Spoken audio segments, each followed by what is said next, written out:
이정훈 선수가 2025 시즌 46번째 경기에 3번 타자 중견수로 선발 라인업에 포함됐습니다.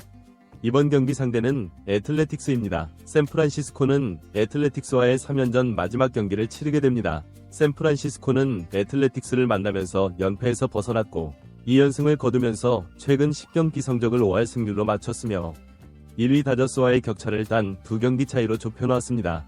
같은 기간 동안 다저스가 엔젤스를 상대로 2연패를 당하고 샌디에이고도 시애틀에게 2연패를 기록하면서 게임 차이를 좁힐 수 있었던 것입니다.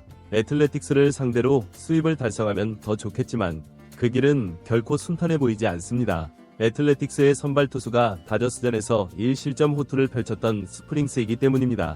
4점대 평균 자책점을 기록 중이지만 시즌 초반만 부진했을 뿐 최근 경기들에서는 어떤 에이스도 부럽지 않은 훌륭한 투구를 보여주고 있는 투수였습니다. 반면 샌프란시스코의 선발 투수는 베테랑 벌랜더였습니다. 그는 올 시즌 9경기를 선발로 등판했으나 평균 자책점 4.02의 0승 3패를 기록 중입니다. 42세의 나이에도 최고 구속 97마일까지 던진 것을 확인했었는데 그 자체만으로도 대단한 선수임이 틀림없지만 개인 능력의 호투보다는 운의 영역으로 결과가 나오고 있는 상황입니다. 그래서 이번 경기 역시 불안함이 앞섰습니다. 팀보다 더 중요하게 팬들의 관심을 받고 있는 이정훈 선수는 지금 팬들을 들었다 놨다 하고 있습니다. 전날 안타가 중단되면서 타율이 급격히 하락한 상황입니다. 메이저리그 타격 경쟁자들이 좋은 활약을 이어가는 반면 이정훈 선수는 어느새 각종 지표에서 경쟁에서 많이 밀려버렸습니다. 상상하기도 싫지만 오늘 경기에서도 무안타를 기록하면 이정훈의 타율은 .276까지 떨어지게 됩니다. 이정훈 선수의 가장 큰 문제는 약 20일 동안 볼넷을 하나도 얻지 못하고 있다는 점입니다.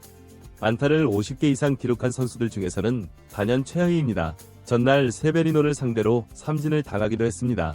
현재 타율은 281로 팬들이 기대하는 만큼의 성적은 확실히 아닙니다. 거기다 라모스라는 선수가 5월에 놀라운 활약을 펼치면서 이미 이정훈의 기록들을 넘어서버려 올스타에 선정되는 것조차 불확실한 상황이 되었습니다.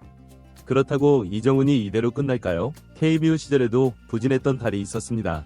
그럼에도 불구하고 어느새 위기를 극복하고 본인의 실력을 유감없이 발휘했었죠. 이정훈은 1회 초 원아웃 주자 없는 상황에서 타석에 올랐습니다. 1회 라모스가 초구에 홈런을 쳐버리면서 깜짝 놀라게 했습니다.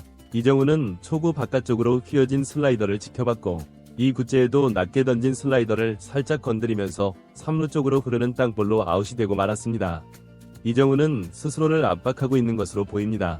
자신의 타격 능력이 더 많이 노출되면서 상대팀들의 분석으로 좋은 공이 오래 없다는 것도 인지하고 여전히 새로운 투수들을 상대하고 있는 중이기 때문에 안 좋은 공도 배트에 맞춰버리면서 일어난 현상입니다. 이 경기는 전날 0대0으로 9회까지 가다가 10회에 끝내기 볼넷으로 승리한 것과 마찬가지로 지루한 경기가 이어졌습니다. 샌프란시스코는 6회까지 라모스가 쳤던 홈런 외에는 안타를 하나도 치지 못하고 있었습니다. 새벽 5시에 하품이 나오는 경기였습니다. 보통 이렇게 점수가 나지 않으면서도 명경기라고 할 때는 명품 투수전이 펼쳤을 때인데 정훈아, 진짜 야구 정말 어렵다. 이정훈은 4회에 주자 없는 상황에서 타석에 올랐습니다. 초구와 2구 모두 볼이 되면서 이정훈은 잘 골라냈고 20경기 만에 볼넷이 나오는 건가 싶었습니다. 물론 응원하면서 볼넷을 기대하고 있었던 건 아닙니다. 오히려 스프링스가 호투를 펼치고 있는 상황에서 이정훈을 볼넷으로 내보낼 리는 없을 거라 생각했고 타격하기 매우 좋은 상황이었습니다. 실제로 스프링스는 91마일 패스트볼을 가운데로 던졌는데 이정훈답지 않게 그냥 지켜만 봤습니다. 뭔가를 기다린 걸까요? 그런데 다음 4구째 비슷한 공에도 이정훈은 지켜만 봤습니다. 확실히 이정훈의 타격 컨디션이 좋지 않은 것 같습니다. 작년에도 그렇고 5월은 이정훈에게 잊고 싶은 달이 될 것 같습니다. 스프링스는 이정훈을 상대로 5구째에도 같은 공을 그대로 던졌고 이정훈은 놓치지 않고 받아쳤지만 아쉽게도 타구 방향이 유격수에게 걸리면서 안타를 기록하지 못했습니다. 4회부터 벌랜더가 제구 불안으로 위기가 있었는데 결국 5회에 실점을 하면서 6회에는 마운드에 오르지 못했습니다. 라모스가 조금만 도와줬다면 버텨볼 수 있었는데 벌랜더는 이번 시즌 9경기째 무승으로 이런 경우는 처음 보는 것 같습니다. 6회까지 1대2로 뒤지고 있는 샌프란시스코. 아직 경기는 끝나지 않았지만 그래도 위안이 되는 건 다저스가 3연패에 빠질 위기로 에인절스에게 0대4로 뒤지고 있었고 샌디에이고도 시애틀에게 뒤지고 있었습니다. 하지만 솔직히 이정훈이 이렇게 무안타로 이어지면서 샌프란시스코가 이긴다는 것도 그리 좋아 보이지는 않네요. 그런 흐름은 그대로 이어지고 있었습니다. 이정훈이 7회 말 주자 없는 원아웃 상황에서 타석에 올랐습니다. 이때까지도 팀은 여전히 무안타였습니다. 이정훈이 좌투수를 상대로 메이저리그 타율 2위였고 같은 투수를 세 번째 상대했을 때 타율도 급격하게 올라가는 만큼 정말 무조건 다시 280대로 타율을 올려야 했습니다. 이정훈은 초구 스위핑 슬라이더를 제대로 걷어 올렸지만 파울 홈런이 되었습니다. 이정훈이 딱 원하는 공이었다고 볼 수 있습니다. 두 번째는 슬라이더를 선택했지만 볼이 되면서 잘 골라냈습니다. 그리고 이번에도 패스트볼이 예상되는 타이밍이었습니다. 사실 스프링스의 패스트볼은 90에서 92마일 정도였기 때문에 이정훈이 맞추지 못할 이유가 없었는데 스프링스의 패스트볼에 계속 당하고 있었습니다. 이번에도 3구째 패스트볼을 욕심내지 않고 잘 받아쳤지만 수비 시프트에 걸려 유격수가 2루 베이스 쪽에서 기다리고 있던 그대로 타구가 향하면서 안타가 무산되고 말았습니다. 1대2로 팀도 패배하고 이정훈도 무안타로 경기를 마칠 상황이었습니다. 새벽 5시에 허탈하게 될 상황이었습니다. 애틀레틱스는 최고의 마무리 투수가 대기하고 있었기 때문에 감독의 결정에 따라서 무리한 선택을 할 수도 있었습니다. 다행히도 애틀레틱스는 마무리 투수가 아닌 다른 불펜 투수를 등판시켰습니다. 샌프란시스코도 선두 타자를 교체했습니다. 좌타자 웨이드 주니어를 출전시켰습니다. 이 선수는 원래 공을 매우 잘 보는 타자이기 때문에 그저 출루만 해도 성공이었습니다. 그런데 웨이드 주니어가 놀라운 활약을 펼쳤습니다. 저밀령형 대타율의 선수가 6구째에 제대로 받아치면서 노아웃 상황에서 3루타를 기록한 것입니다. 이로써 최소한 동점이 될 확률이 크게 높아졌습니다.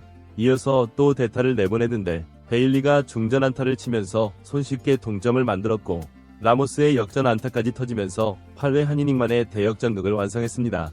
2010년 이후 역전승이 가장 많고 올 시즌에도 역전이 자주 있었던 샌프란시스코인데 팀 타율은 메이저리그 하위권임에도 후반만 되면 어떻게든 분위기를 끌어올리고 반전을 만들어냅니다. 8회에 3대2로 역전한 상황에서 이정훈이 투아웃 주자 1루 상황에서 네 번째 타석에 들어섰습니다. 플로레스가 볼넷으로 출루한 후 이정훈을 상대할 때 애틀레틱스 감독은 투수를 교체했습니다. 1점 차이라 포기할 수 없었을 테니까요. 이정훈을 상대하는 투수는 우투수였는데 이정훈은 아쉽게도 이 구만의 스윙을 하면서 낮은 슬라이더를 쳤고 플라이볼로 아웃되고 말았습니다. 4타수 무안타라니 정말 안타깝네요. 하지만 안타까움은 팬들의 마음일 뿐인가 봅니다. 샌프란시스코가 9회 워커가 3자범퇴로 마무리하면서 승리를 지켜냈고 애틀레틱스를 상대로 3연승 수입을 달성하면서 매우 기뻐했습니다. 경기 종료 후 화면에 비친 이정훈 선수도 팀 승리에 만족하는 모습이었습니다. 사실은 라모스를 보여준 것이지만요. 이정훈의 타율은 .276으로 떨어지면서 안타 개수는 50개 그대로 머물게 되었습니다. 다저스와 샌디에이고가 패배 직전이기 때문에 이제 1위와 2위 차이가 거의 없어졌습니다. 다음 캔자스시티와의 3연전에서도 팀과 이정훈 모두 좋은 활약을 보여주길 끝까지 응원하겠습니다. 시청해주셔서 진심으로 감사드립니다.